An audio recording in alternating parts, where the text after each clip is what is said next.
Hi guys, it's Allie with Allie Answers. I hope that you're having a fantastic day. If this is your first time watching one of my videos, then welcome. And if you are a returning watcher or subscriber, thank you so much. Every time you subscribe, like, or comment down below, more people will see these videos and we can do more good.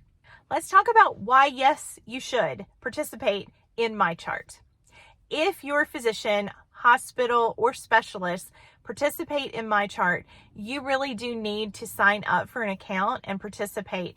And I'm going to tell you why. You know I'm going to tell you. I know there are some people out there that are afraid of Mychart. I have talked to several who are worried that there's just too much information all in one place. First, let me assure you that you will not find your entire social security number on Mychart.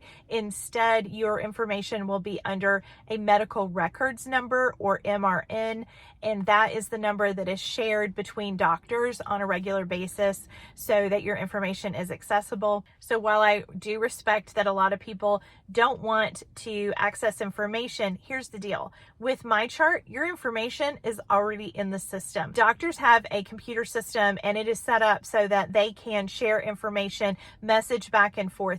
It's already happening. So even if you don't want to be part of it, chances are very good that you are part of it. The only difference is that you're not accessing that information and you're not communicating through the portal, and therefore your life might actually be harder. First of all, Mychart is an app on your phone. You can also use it on your computer, but most people use it on their phone. Let's say that you are part of a hospital system. You go to that hospital when there's an emergency. Maybe you have seen specialists that are related to that hospital.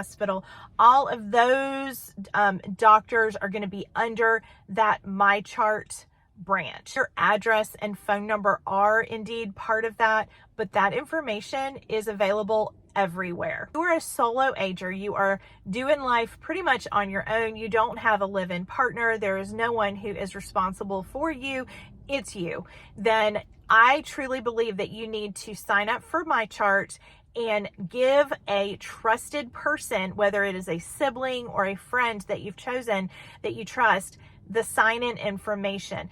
Most of the time, they're not going to need to sign in for that information, but in the case that you were injured, let's say you were out of town, let's say you were on a cruise, or you went out of the country, and something, God forbid, happens, someone can access Mychart. They can pull that information immediately and share vital information with people who are rendering care. For example, what medications are you on? What are you allergic to? What medications did not work for you in the past? What are your diagnoses? Things like that our friends just don't know off the top of their head. Let's say, on the other hand, that you're a caregiver to a loved one and they see 3 different doctors. By signing them up for the portal, which usually is just getting an email from the physician's office and you sign up that way, and you can go through the sign up, and then there are ways to check the security. You may have to give vital information. There may be a security code sent to your cell phone or the cell phone of your loved one, but they do have ways to make sure that it's safe. Let's say that you have that information, you have set up Mychart, and God forbid, again, your loved one has some sort of emergency. You can immediately pull up that information. Maybe mom is starting to forget appointments and you're concerned about when these appointments are. She's not being really good about writing them down, and maybe you want to be involved in a more passive way. You don't want to have to call the doctor's office. You don't want to embarrass your mother. Mychart is great for that. You can go in and see all of the appointments that are made by the specialists who participate in Mychart, and those appointments will be listed. I mean, the things that are scheduled for a year from now are there. So they're great for you because you can verify that appointments are actually made and that they are scheduled. But then, are you questioning, oh my goodness, did we make an appointment yet with a cardiologist? You can go in and look. Let's say that your loved one has an appointment and you couldn't go to that appointment, but you want to know what was said.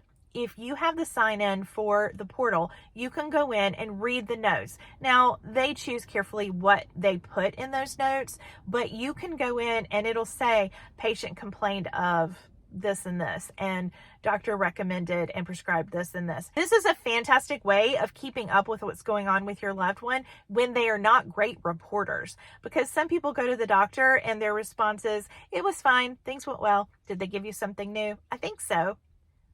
Okay, great. You can help navigate things with your loved one if they're independent, they're still at home, or they're trying to do things on their own, and you're trying to respect their dignity and you're trying to let them be as independent as possible by going into Mychart and kind of seeing what's going on. Do I think that's okay? I do. I think it's fine. I think it's actually great to be able to double check that things are being taken care of, especially if you are trying to tread lightly and start to be more involved in the medical side of things. Information that your loved one has is being very well protected right now, and it can be to a ridiculous point where you are sitting there, obviously the caregiver of your loved one, and yet you can't get information about what's going on. Mychart is kind of a way around that situation. One of the reasons I love Mychart so much is that it is a great way to communicate with the office. Now, keep in mind, if your loved one is using Mychart, if they are on it, you don't want to send a message through Mychart because your loved one is going to see it. But if your loved one, they don't use cell phones, they don't get on the computer, they don't ever look, and it's you who's trying to communicate with a nurse practitioner or a doctor or some kind of specialist. Medical providers are just so super busy and they don't have time to respond if we call and we're trying to talk to them. Being able to message someone through Mychart and say, just wanted to let you know, thanks for putting mom on the new medicine. I am seeing some gastrointestinal distress, for example. We would like to continue this medication, but we're keeping an eye on her.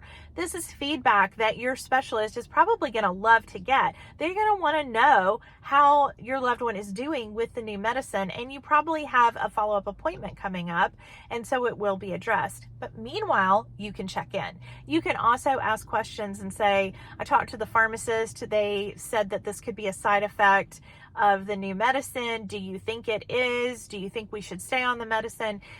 Your provider can go ahead and answer that email that you have late at night, early in the morning, anytime. You will normally get a notification in your email that's connected to this to let you know that you have a message that you can check. Finally, I just want to encourage you that if you have the ability to get into a portal or into Mychart, there are some great advantages to using it, and you might not be using it to its best advantage. Sign up, get into the portal, use it to communicate as best as you can. And if nothing else, make sure that if you are a solo ager that you've shared that login with someone, especially if you are going on a long trip and you don't want to carry a file folder of information, including what medication you're on and what kind of conditions you've been treated for.